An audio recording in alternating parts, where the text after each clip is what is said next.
I'm going to speak today about a deep network, but from a very different point of view than the one that has been given to you up to now. You had beautiful talks by the father founding of the field, Hilton, Lequin, Joshua Benjo. And I'm not going to do yet again a new talk about describing these networks and how well they performed and so on, but rather provide a very different point of view to show that the kind of operations that are appearing in these networks are in fact very natural and can be seen from very different point of view if you ask questions about how to represent signals and how to build stable representation for classification. So that will be the overall topics of these 4 talks, and I'll be beginning from the same point of view than everybody, namely, how should we tackle the problem of signal representation for classification? So if you look at a database like Caltech 101, so it's a huge database of images with 100 classes. For each classes, you have a certain number of training images, like, for example, anchor classes, Joshua Tree, Beaver, Lotus, and so on. And then you are given one image from one of these classes, and you are asked to recognize which class it belongs to. Now, when you look immediately at the problem, you realize it looks extremely difficult because there is a huge variability within each class. What is an anchor? It's not so clear when you look at these different images. It's not just a shape, because the shape is completely deformed when you look at it from a 3D point of view. A Joshua Tree Beaver, it's even worse. You have huge variability due to the position, due to the type of attitude that the beaver has, the illumination, the background, and so on. This is a lotus, water lily, and so on. So huge variability within each class. And the second very difficult problem, of course, is that you cannot evaluate the distance between any 2 images with the standard mathematical tools we like to manipulate, namely Euclidean distance. Subtracting any 2 such images and looking at the energy of the subtraction will give you no information whether these images are similar in the sense of belonging to the same class or not. So, question, how can we tackle this kind of problem? And that's at the center of all classification problem. So, when you try to deal with a classification problem and understanding how to represent a signal for classification, the core issue is to understand how to build up a distance. How to build up a distance that will reflect the similarity of signals within the class and that will differentiate signals that do not belong to the same class. So if you have 2 signals f and g, if they belong to the same class, you'd like to build a distance such that the distance between the 2 is going to be small. And if the signals don't belong to the same class, the distance should obviously be large. So you had this whole work on kernel classification that has been developed for basically the last 15 years. And the core idea of kernel classification is to say, we're going to try to look at these distances by making a very simple Euclidean norm. So we come back to Euclidean norm, but not on the signal, but on some nonlinear representation of the signal. So on some phi of f here minus phi of g, okay? And phi is going to define here the kernel, in the sense that you are defining here a similarity measure, and the inner product between phi f and phi g will define the similarity, a measure of similarity, and that's what is called the kernel. So if you're given such a kernel, then you can ask the question how to use this kernel to optimally classify your signal, and that's the whole body of work that has been done on kernel classification. And this is a topic which is relatively well understood now with, of course, refinement, but you have very effective algorithms such as SVM to do that. The difficult question is how to find this kernel so that the resulting distance will be appropriate to solve your classification problem. So initially, in some sense, people put the problem under the rug by saying, well, it shouldn't be very difficult. You take your signal, you blow it out in a very high dimensional space, and if you do that, then you should have a way to differentiate these signals by putting hyperplane to separate the different classes, so the problem shouldn't be so difficult. However, what people are now realizing that in fact finding appropriate kernel is a very difficult task, and it's the central problem of classification. If you do some kind of nonlinear map, generally it will not work. You have to be smart about that, and the question is, what does smart mean? What are the core principles to build this kind of kernel? So we are in a deep learning conference, and of course you've seen these approach through deep learning architecture. So there is this very beautiful work, in particular done by Yann Lequin here, who proposed an architecture to build such a kernel.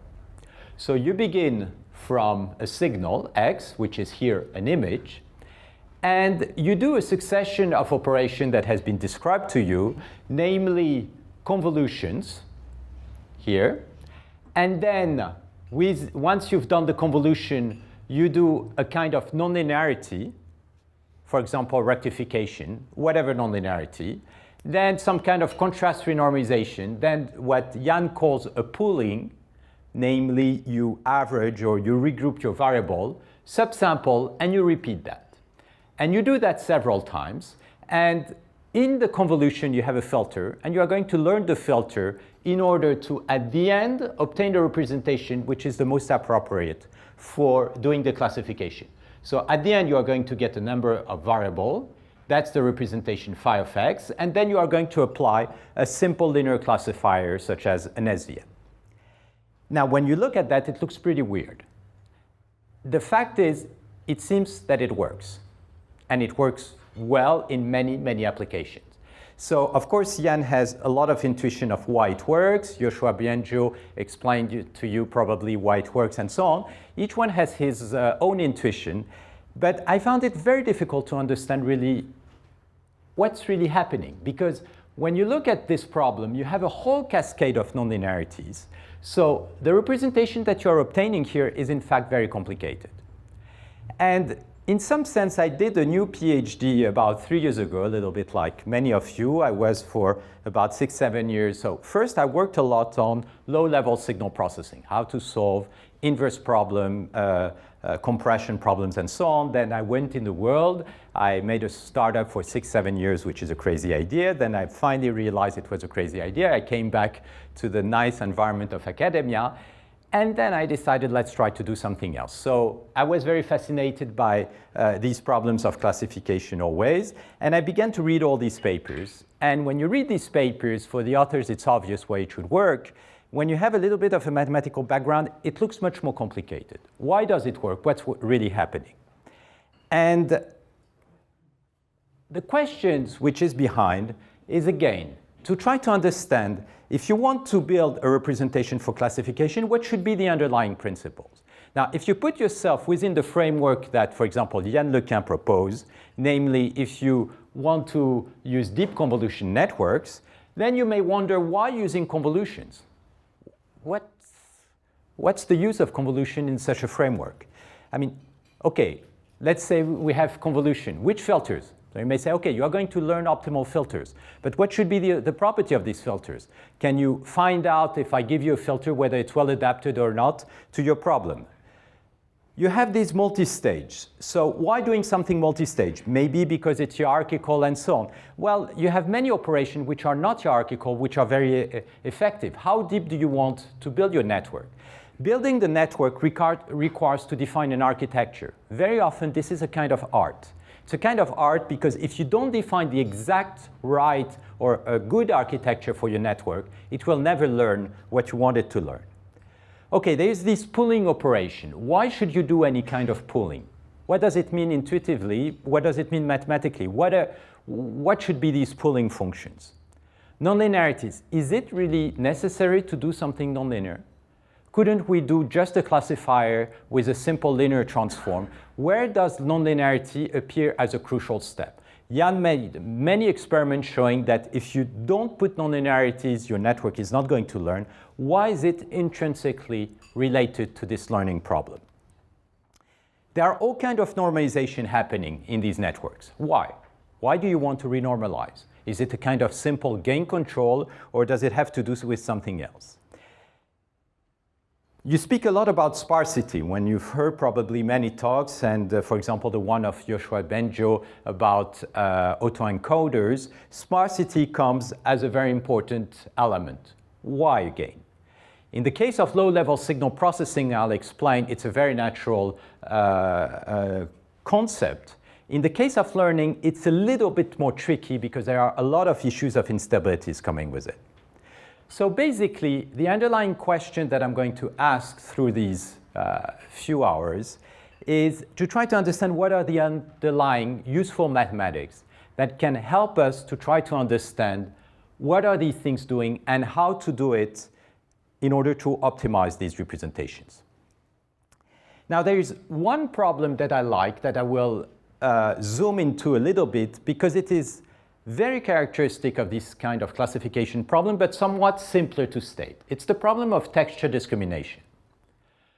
So what is a texture? These are 4 images of 4 different textures. You can view a texture as a signal which is a realization of a stationary process. So it looks relatively simple. The reason why it's not is that a texture is not a realization of a stationary process that we like to manipulate mathematically. It's not Gaussian at all.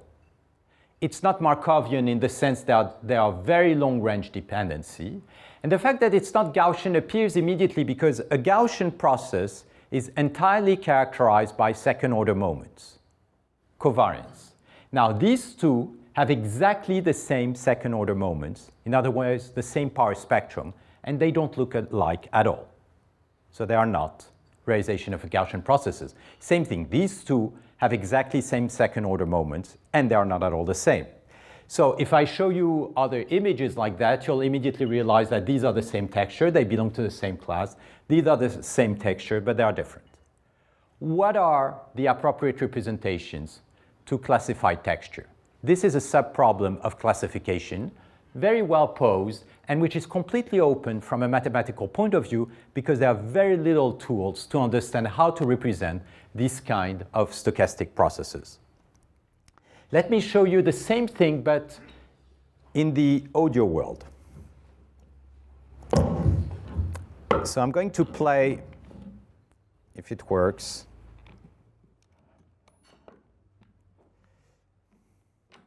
So this is an original sound of a hammer.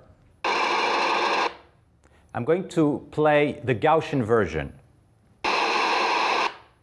The sound is not very good quality, but hopefully you differentiate the two. Insects. This will be the Gaussian version. Water. Gaussian version. These are applause.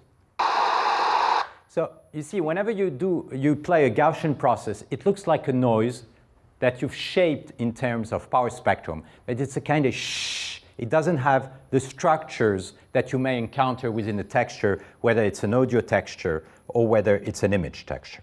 So how to represent such stochastic processes? It's exactly the same kind of problems. Okay. Many speakers probably spoke about physiology. It's a very nice thing to speak about because most of us don't know much about it, and probably you don't know much about it either. So I can speak freely about it. I know that nobody is going to say that I don't know anything about it. So I avoid to speak about physiology whenever there is any biologist in the room. I hope there's none. So of course, it's very tempting because the dream for everybody is to build the ideal image processor, the ideal audio processor, namely do something like the brain. So of course, it's worth to look at what there is in the brain, and then you always find a publication in physiology which looks like what you are doing, which proves that even though what you're doing may not work on real data, at least it's in the brain, so it should be there. Okay, so I'm going to basically follow this kind of doubtful or bizarre reasoning. So let's look at the brain. In the brain, you know, you have the visual system, which is at the back, with different regions, V1, V2. And there has been a huge amount of physiological experiments on trying to understand what kind of processing happened first in V1, and in the pathways that goes to V4. This is supposed to be the pathways which answers to the question what kind of object there is in the scene, as opposed to the dorsal pathway where there are more information about location. Where are things happening in the scene? Now, there is one thing that is well known in physiology is what's happening in V1. At least some of the cells of V1, this dates back to the work of Hubel and Wiesel, who have discovered that there is a whole family of cells that they call simple cells that in a first approximation behave like linear filters. So what they did is measure the impulse response corresponding to these linear filters. And then there has been thousands of publications doing the same kind of thing. This comes from a physiological publication. And what they found out is that these cells in a first approximation behaves like filtering with a kind of Gabor function. So it's a Gaussian modulated by a sine wave with a cosine and the sine part, quadrature phase. And when they look at the structure on how these simple cells are organized in the brain, they discovered, Hubel and Wiesel, a hypercolumnar structure organized around pinwheel. And when you move around this structure, you see that the orientation tuning of the cells change, so it rotates. And when you move more or less far away, you see that the cell is more or less squeezed, the response. So you have a very narrow Gabor function or a wider Gabor function. And then they discovered that there are much more complex cells that they therefore call complex cells, which are completely nonlinear. So simple cells have nonlinearities, but basically interpreted as gain control. Complex cells are fully nonlinear. They have a much wider support. The support is called the receptive field. And they are partly invariant. Invariant when the stimuli on the retina moves, so invariant to translation. Some are invariant to rotation or to scaling. When the object gets closer to your retina, it's going to be scaled on the retina. But they've observed this kind of invariance, but the mechanism which builds it is not quite understood. And then when you move towards V4, what people have discovered is the fact that there are more and more invariants that is being built up to cells in V4 that have been called grandmother cell. So what is a grandmother cell? It's basically a cell that responds to your grandmother. Whatever your grandmother will do, it will respond. But if it's not your grandmother, it will not respond. So it's very invariant, very tuned, and it's the result of a very long chain of processing. Okay, what's happening in audio? In audio, you have the ear here. The first organ which is going to register the audio signal is called the cochlea. It's a kind of organ which is, has this kind of, I don't know how you call that kind of shape. And if you unwrap it, you will have a whole series of detectors which are all along. And these detectors behave like filters, again, linear filters. You can look at the response of these filters or their transfer function in frequency, and it has been discovered a long time ago that these filters, in fact, behave like bandpass filters. And they are dilated one with respect to the other, a little bit like in the visual system. You see this dilation appearing, but these are relatively narrow bandpass filters and then dilated like that. So you can interpret that as Gabor function, or I'll speak about wavelets, or as a wavelet transform. So you see that both in audio and in vision, there are these wavelets. So what is a wavelet? It's a waveform which is dilated, rotated in 2D. In 1D, you don't have rotation, just dilation. And one question that comes naturally is, why do you have these wavelets? What is their role? How come you have, of course, the audio signal and images have nothing to do one with respect to the other. How come you have the same kind of transform that seems to be there in both cases? Okay, so on wavelet transform, there has been a lot of work that has been done since the end of the 80s, but on a slightly different set of problems, which are the problems of low-level signal representation. So what are the issue here? The issue is the following. You want to take your signal and basically restore the best quality signal that you can. So one type of application is compression. If you want to transmit your signal or store it with a minimum number of bits, you'd like to represent your signal with as few coefficients as possible. Inverse problems. So you acquire your signal, but the measurements are degraded because of noise, or maybe some of the measurements have disappeared. You want to inverse this measurement and recover the original signal. These are the type of problems that you face in low-level signal processing. Now, there is a key idea that appeared as being fundamental to solve this kind of problem, is the notion of sparsity. You would like to be able to represent your signal with as few parameters as possible, and that is what is a sparse representation. Now, this idea is absolutely obvious if you want to do compression, because if you want to do compression, you want to represent it with few parameters, so you'd like to have a sparse representation. It's a little bit less obvious if you want to do inverse problem, but if you think about it, it comes very naturally. Because if you have a sparse representation, then the number of parameters that specify your signal is very limited. So you need to recover these parameters, and you need less measurements because the number of parameters you need to recover is smaller. So if you have a sparse representation, you'll be able to recover your signal from fewer parameters, and that's also topics around compressive sensing have been very much developed around that. So there has been a lot of work on that. The mathematical tools are now well understood. Of course, you have the Fourier transform like everywhere in low-level signal processing. These wavelet bases appeared as very useful tools because they provide sparse representation. And then adaptive dictionary representation appear, variational formulations to optimize all that. A lot of work has been done, and now we have a relatively well understood framework. So it's very tempting to take these tools and to apply them to classification. And that's what most of us try to do. Now, the problem is that classification problems are very, very different. The issue here is not about reconstructing a very good signal, recovering every bit of information. It's about discriminating. That means basically it's about eliminating information. If I have to recognize a person who wears, for example, a red tie in this room, the only thing I'll be looking for is a red tie, and not how this person looked like, whether he has glasses or whatever. I will zoom on the very particular feature that discriminates this person from the others. So it's not about representing the whole information, but rather about understanding what is relevant information and what you can remove. So is sparsity useful? Well, sparsity looks a very good idea because if you have a sparse representation, then your signal can be represented with fewer parameters.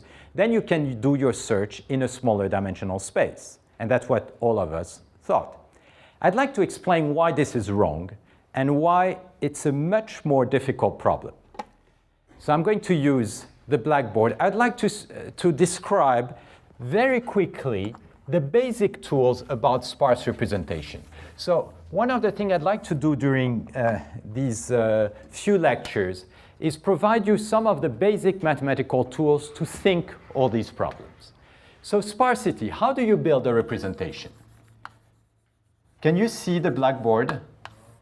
No? Ah, it's a problem. I'm sorry, it's a little bit vintage to use a blackboard, but you know, this is mathematics. It has a smell of mathematics. If you don't have a blackboard, it doesn't look like math.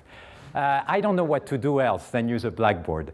So I'll speak, meanwhile, I'll be writing. So how do you represent a signal? There's basically two ways. One that I will call analysis, the other one that I will call synthesis. So analysis means that the signal, I call it X here. You're going to represent it with a family of inner product with a family of vectors that I call psi sub gamma. So what is an inner product? Okay, just if you are in a discrete set, it's the sum of xn psi gamma of n. If I am in a continuous framework, it's just the integral. Okay? So what is going to be the representation? I will call it phi of x. It's going to be the set of all these inner products.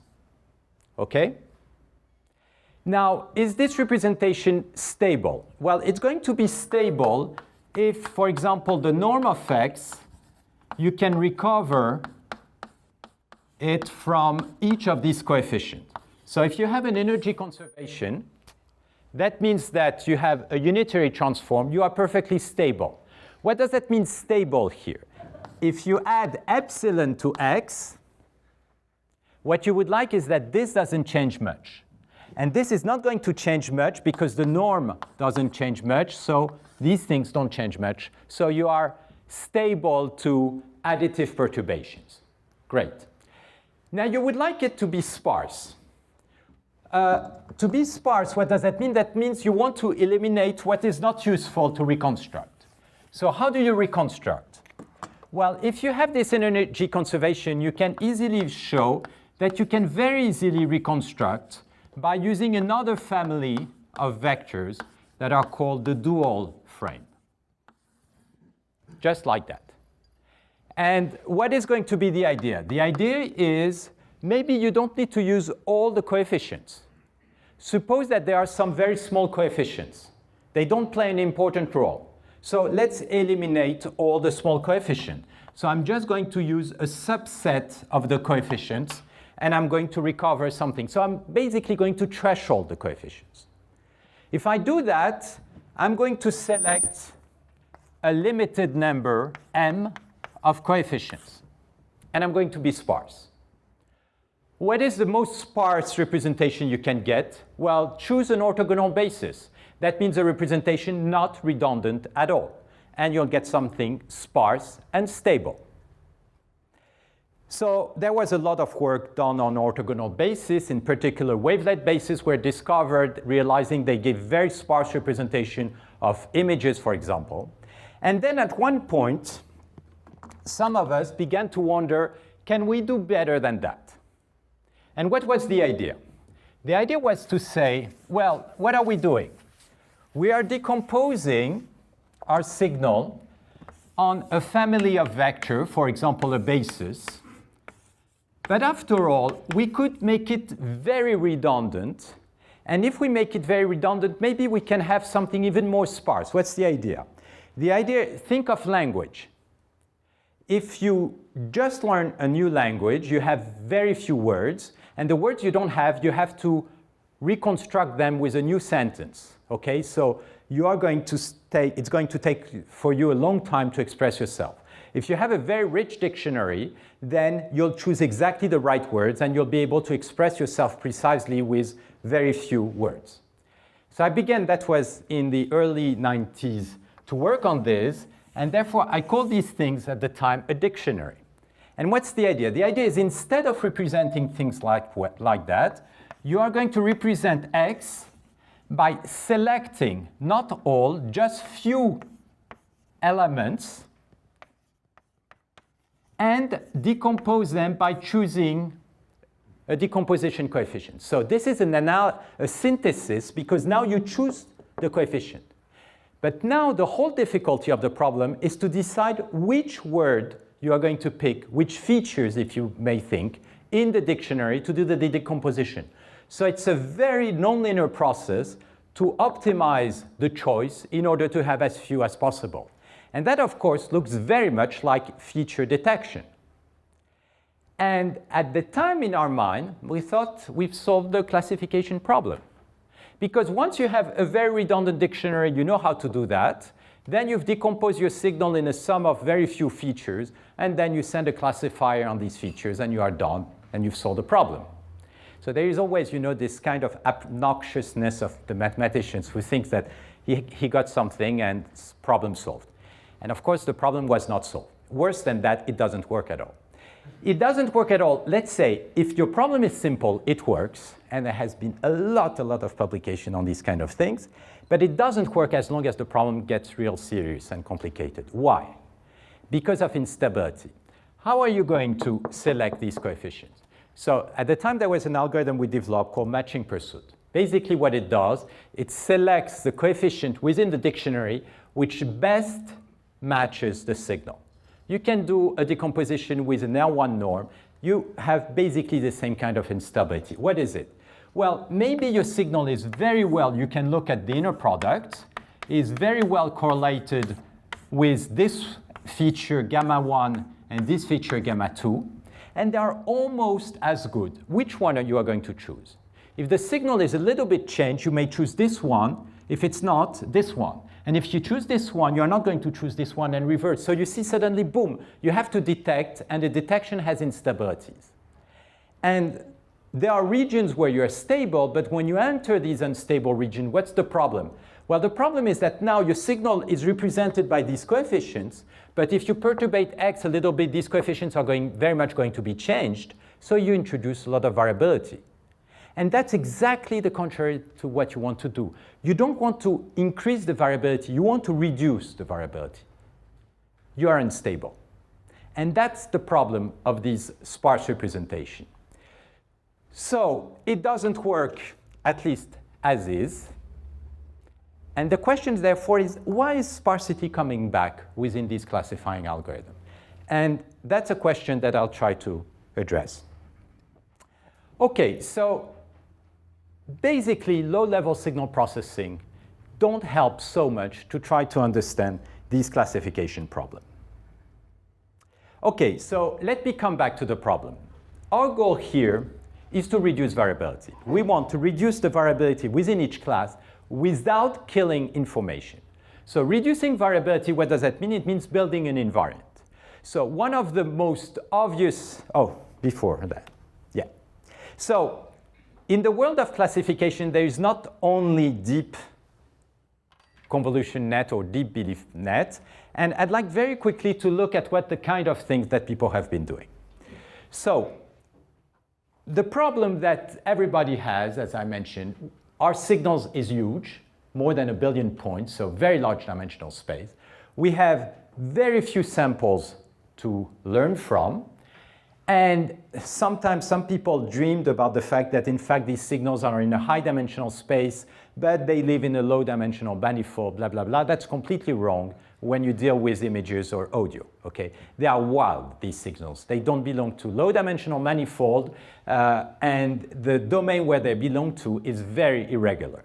So when you take any two signal, as I said, the distance gives you no information, and it basically lives in a huge irregular set. What has people been doing? In image processing, they've been developing features, particularly called SIFT, are very useful. In audio processing, since the 80s, MFCC is absolutely everywhere. I'll explain why these two things are in fact very similar. So they basically developed a kind of feature vector, represent x by a certain phi of x. And the fact is, if you look at these features, if now you look at the Euclidean norm between these features, now they begin to give you information about the similarity between the signals. In some sense, you've been reducing a lot of variability by doing that. So what kind of variability? What these features are doing is reducing variability due to translation.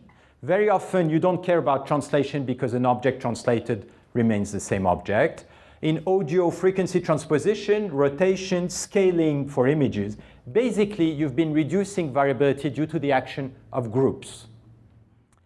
Now, once you've applied these feature vectors, you are now in a somewhat better world, but still of very high dimension. Lower dimensional, but still several millions, okay? So very large dimensions. Then what people are doing is doing unsupervised learning. So there are many techniques. Gaussian mixture models are very much used in audio, bag of features in image processing with clustering techniques to reduce the dimensionality. Try to analyze that as a manifold with eigenmaps, dictionary learning, whatever, a lot of techniques. And at the end of that, they produce a kind of code. And then from this code, you apply a simple linear, what is this doing? Reducing variability also, but a different kind of variability. For example, if you think as a set of chairs, you are not interested in knowing it's this chair or this chair. You'd like to recognize if it's a chair or a table. You'd like to reduce the variability across the set of chairs, which is not a group anymore. So trying to understand structural variability in some sense That's what these techniques are doing. And then classification. So classification stage is much simpler. It's a simple linear operator followed by some kind of ranking technique. Of course, the difficulty is to optimize this linear operator, but as I said, SVM, PCA techniques, and so on, we basically know how to do that. So the question is how to understand all this, and how is this related to these deep network?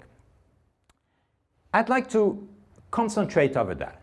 I'm going to concentrate over that because it's already complicated, and there we can begin to try to understand what's happening before attacking the second part.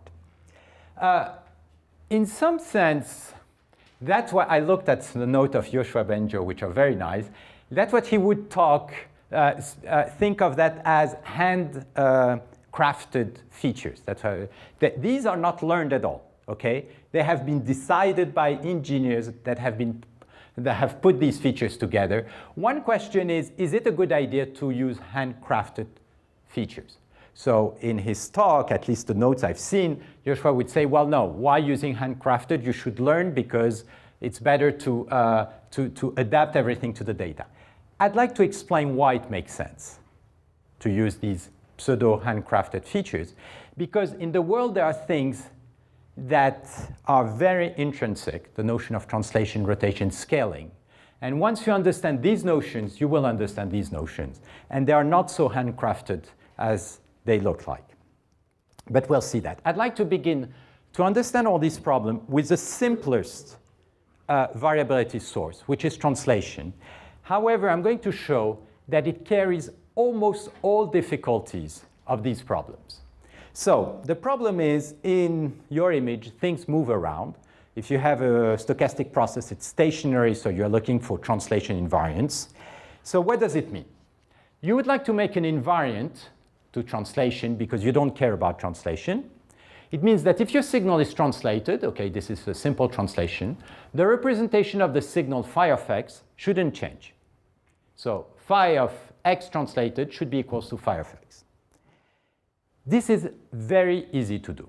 There are millions of ways to do that. You can register your signal, you can do a Fourier transform, a correlation, and so on.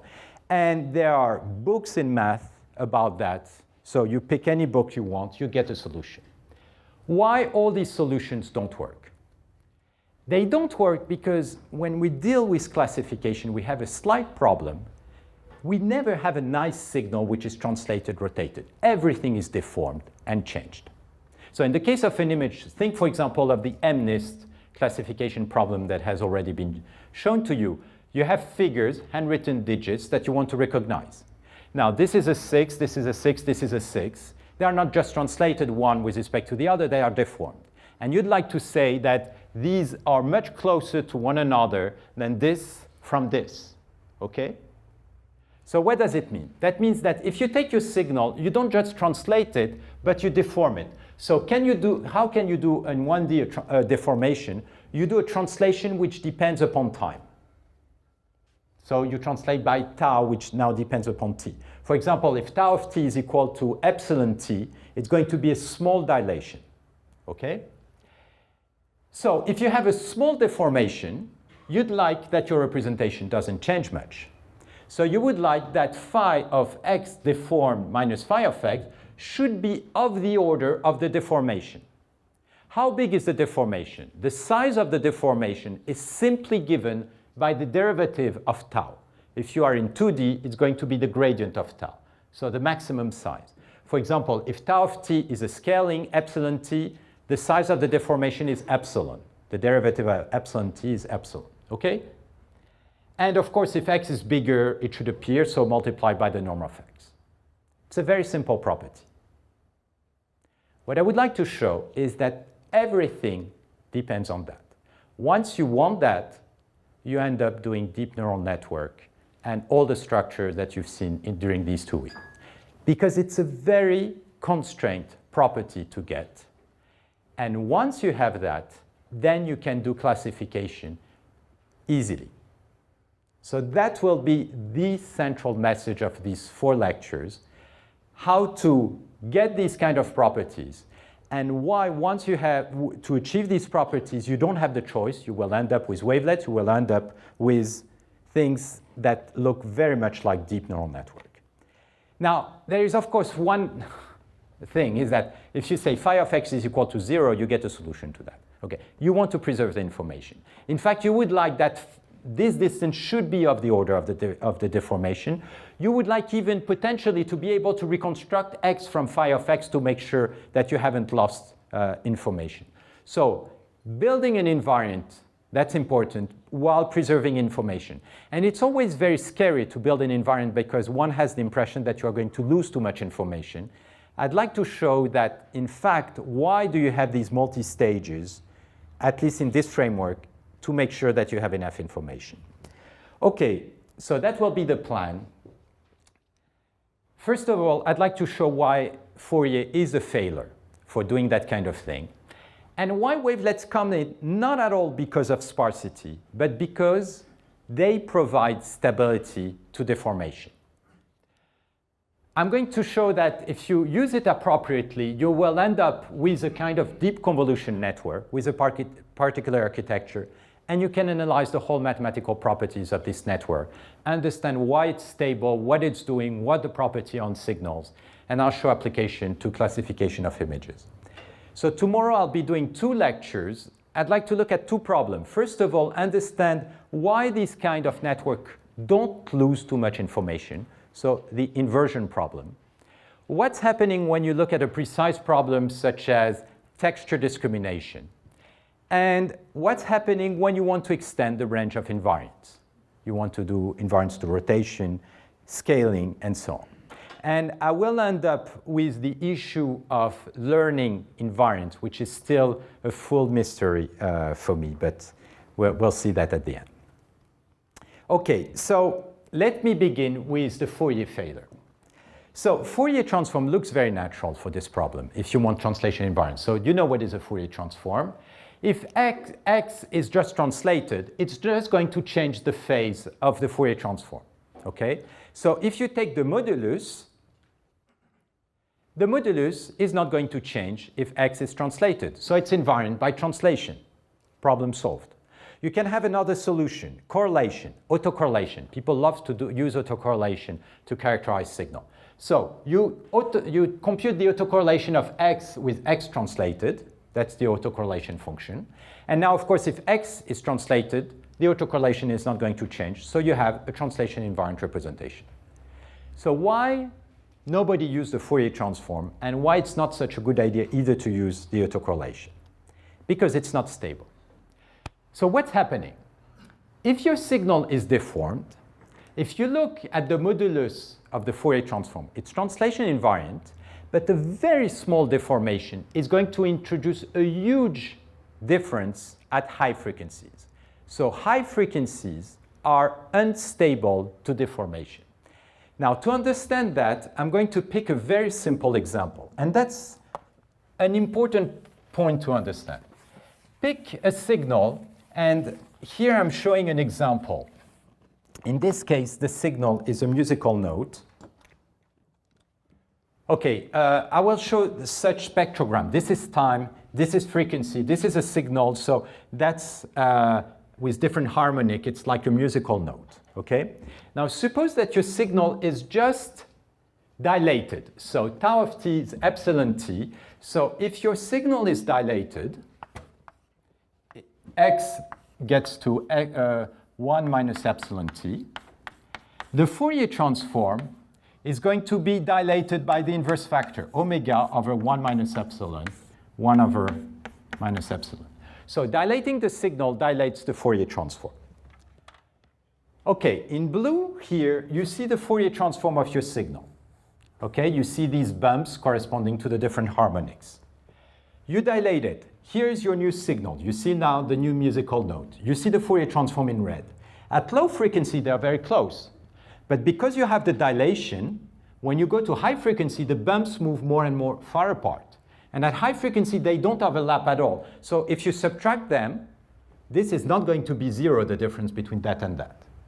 So with this simple example, you see what's happening. High frequencies, things move very fast, and therefore, even if it's a very small deformation, the high frequency will change. So solution, you could kill all high frequencies, but then you lose the information. So the whole problem in these things is how to stabilize the high frequencies whenever you build an invariant without killing them. In other words, without losing information. Okay, what's the problem? The problem is a sine wave is too delocalized. Yes? I'm not sure I understand the example because, like, wouldn't you want to like discriminate between the two notes? So it's okay if the Fourier transform is different, right? Yes, it's like, it depends on the problem. It's like saying you want to discriminate between two 6 when a 6 is a little bit deformed. As I said, within a class, you have a lot of variability, and you want to be immune to the variability. You are right, when the deformation is too big, you want to discriminate. But when you have a very small deformation, you consider that they're very close, and you don't want to discriminate them. So you don't want that a small perturbation moves you very far away. And when you have a note, and you move it by epsilon, you don't hear the difference. Okay, you don't go from an A to a B, you go to an A to an A prime, okay? It's very subtle, although the high frequencies are going to move. So why wavelets? Because wavelets are localized. You deform a wavelet, you basically get another wavelet which looks like, because it's very localized. So wavelet, what are they? Again, let me come back. A wavelet is basically, as I said, a Gaussian modulated by, let's say, a sine wave and a cosine wave. So it's a complex waveform here. And you can use other kind of waveform. But the key point is you're going to take your wavelet and you are going to dilate it. Here, you may dilate it by a factor 2 or by finer factor, then it's 2 to the power qj. Q is basically, in signal processing, is called the bandwidth, Q bandwidth, is the number of wavelets you're going to get within an octave. So for example, music, you have basically 12 notes within an octave. So you have relatively localized waveform. So in Fourier, they are dilated, as I said. So this is the different wavelets with different dilation factor. Lambda here corresponds to the location in frequency of the wavelet. Okay? Now, here I'm building an analysis representation, okay? Here, my wavelet transform is given simply by a series of filtering. You take your signal, you make the convolution with the wavelet at all point t. If you do that, in the Fourier domain, it's like multiplying the Fourier transform of your signal with the Fourier transform of the wavelet. So you also need to recover the low frequencies that the wavelet don't cover here. And for that, you are going to get a low frequency filter, which is here. Now, a convolution, it's like an inner product, okay? What is a convolution? A convolution is, so integral of x of t psi translated, sorry, x of u t minus u dt, or u minus t. And what you see is that a convolution, it's also an inner product of x with the wavelet translated.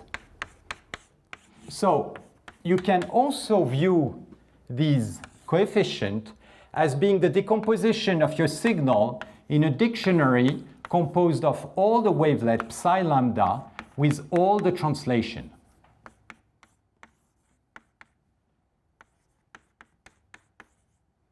So doing a wavelet transform is, with a filtering, is the same thing than decomposing your signal in a family of wavelets with all dilation, all translation.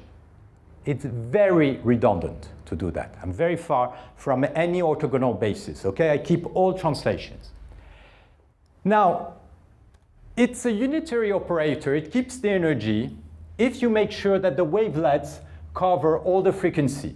If the sum of the response of the transfer function of the wavelets over all frequency plus the low-pass filter covers the frequency domain, because as I said, in the Fourier domain it's going to be a product, you are going to be able to recover the information about x, because this is well covered for all frequencies. And you can easily show it's unitary. In other words, the energy of the transform, which is the sum of the energy of all coefficients, will recover the energy of the signal. Okay? These are one-line proofs that you can do if you want to try. It's very simple. The point is, there is nothing refined here. No orthogonal basis, nothing, just use all translation, and do convolutions.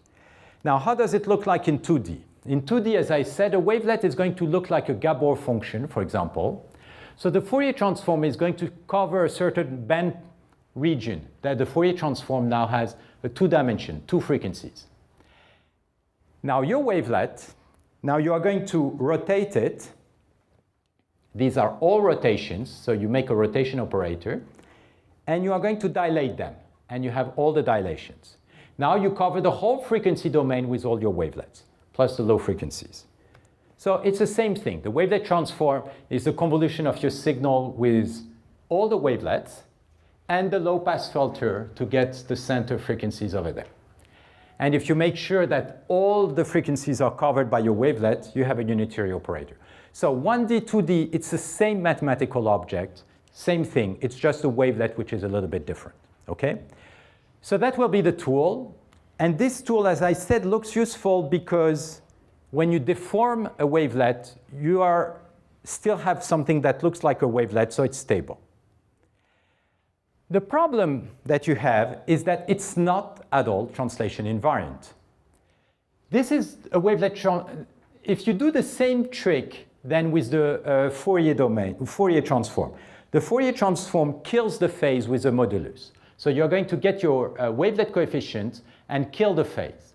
The problem is that if x is translated, the convolution is going to be translated. So it's not translation invariant. It's the contrary. It's translation covariant. Everything translates when the signal translates. That's not good. OK, how do the wavelet look like in time and frequency? At high frequencies, the wavelets are very localized in time. It's shown by this little rectangle. These are very delocalized in frequency, but very localized in time. A wavelet at low frequency is more localized in frequency, but it's more delocalized in time. It was dilated, okay? The problem of a wavelet transform, as I said, is that at high frequencies, it's very localized, so it's very sensitive to translation. How can you remove this sensitivity? That's what people are doing in audio and images. What do?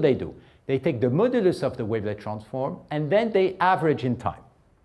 So all these wavelet coefficients at different positions, they're all going to be averaged and to get a single coefficient. So if you do that, you lose a lot of resolution, of course, but you gain stability. And that's constantly the problem of invariant. You basically, to build an invariant, you have to average in a way or another. And if you want to build a stable invariant, if you average, you lose information, you lose resolution. Now, all the basic features in audio and in its SIFT images are basically doing that. I'm going to show in audio what it means. These were the two signals, and you see the instability, as I said. Now, these are the wavelet coefficients. Now, you see that the wavelet coefficient, they vary in time. They oscillate because the wavelets are localized. If you average, you kill the small oscillation, and that's the representation you get. If you compare what you have here and here, you have the blue and the red curve. What's happening? Low frequency, they are very close because Fourier is stable at low frequencies. High frequencies, look at the curves are now very similar. Why? Because what you did is basically you lost resolution. You've been averaging in frequency.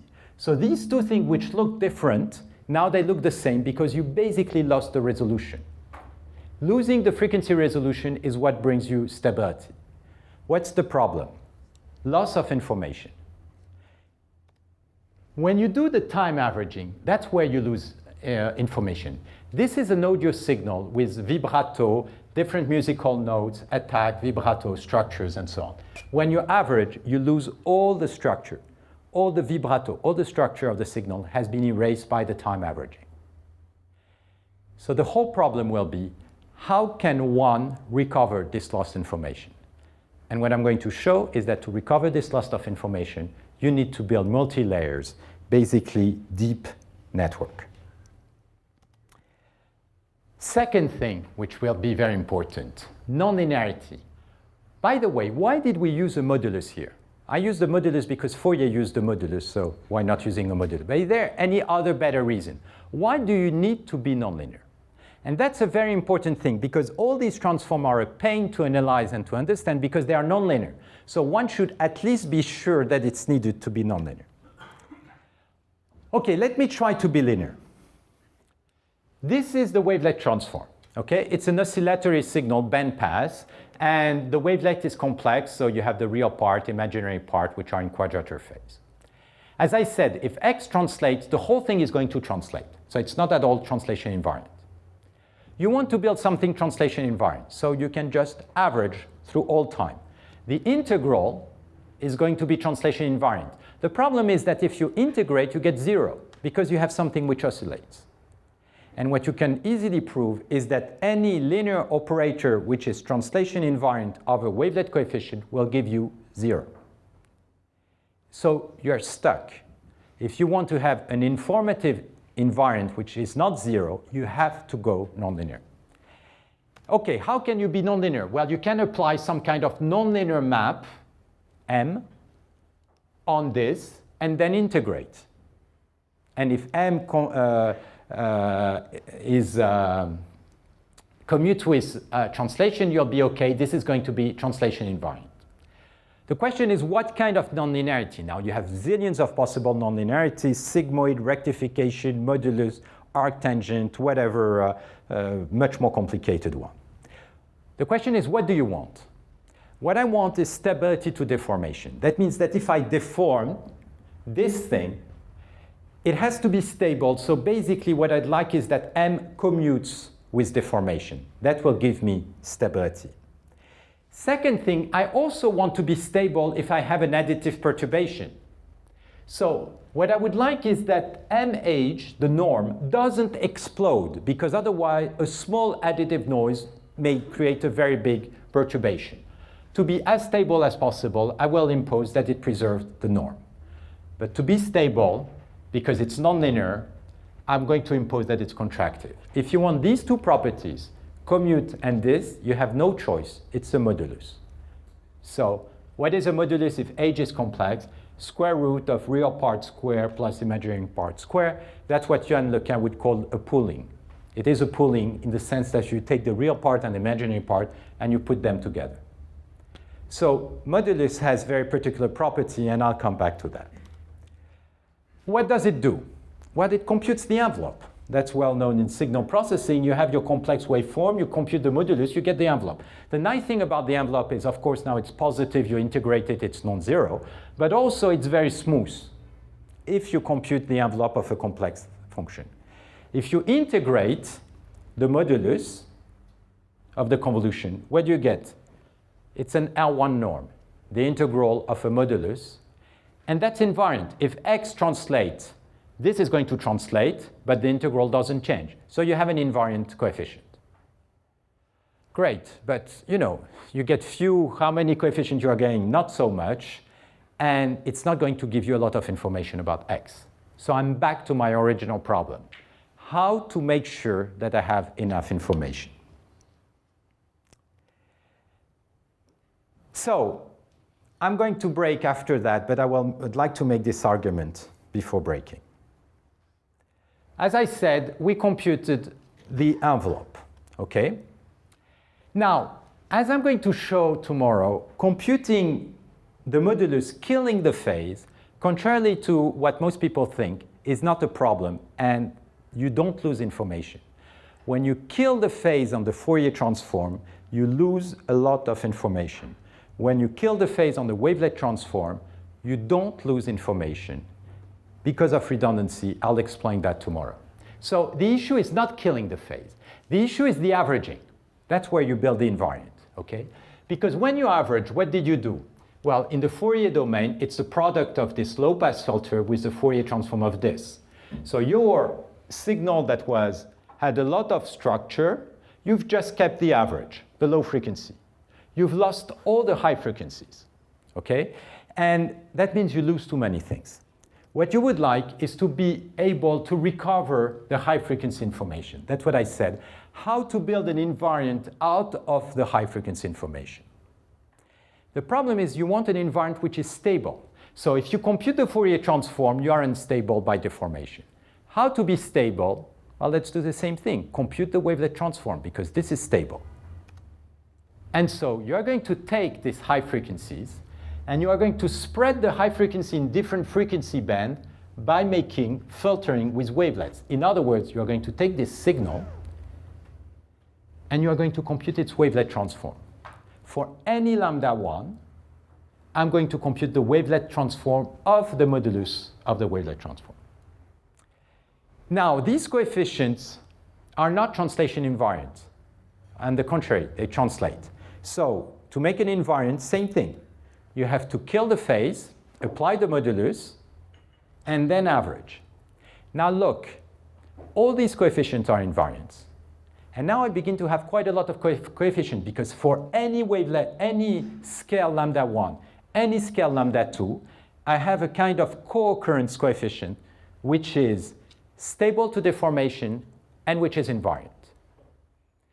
So what am I building? I'm building what I call here a scattering transform. So let me just make a comment.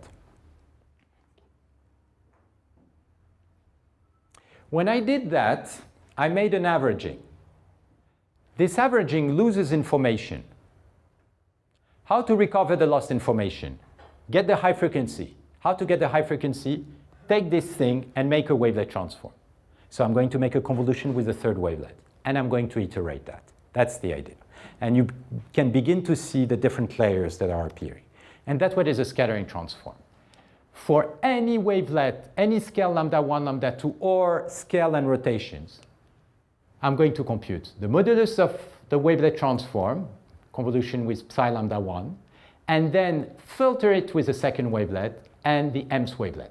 This sequence of coefficients, lambda 1, lambda m, I call it a path. And a path, you can view it as a frequency variable. You know, a frequency variable, you can write it in base 10. A frequency variable, you can write it omega. It's going to be a number. And a number, you can write it 9.3458, and so on. Same thing. This path p, think of that as digits. That's encoding the path. And the path, you'll see, it's like a frequency variable.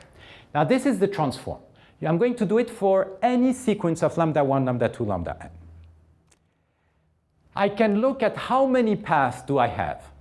If you have a signal of size n, this wavelet, the scale varies like 2 to the j. So you have basically log n scale. If you use a path of length m, you can use any lambda 1 and lambda 2, lambda m. So you're going to have log m to the power m path. I'm going to show that here we can subsamples, so that the number of coefficient is going to be, if you make an invariant of the size m, of the order of log n to the power m. I'm going to stop on this simple observation before showing that what we are doing is exactly a deep convolution network. This thing, you know, is one experience I have. When you do math, you never discover things that engineers haven't discovered before you, or other people in other science. It's always very depressing, but that's always the case. Now, in this case, I knew because I was basically following the intuition of Lequin and so on. But what's very interesting is that in audio, these kind of models, of course, existed, and it existed for physiological model of audio. As I said, basically, the cochlea is a wavelet transform. And the kind of physiological models that are currently being studied as being good models for audio is to say the cochlea does a kind of rectification, so extract the envelope. And then when you move to the audio cortex, there are cells in A1. A1 is the equivalent to V1, audio 1, which basically do a kind of wavelet transform. So again, a convolution with a whole second set of wavelets.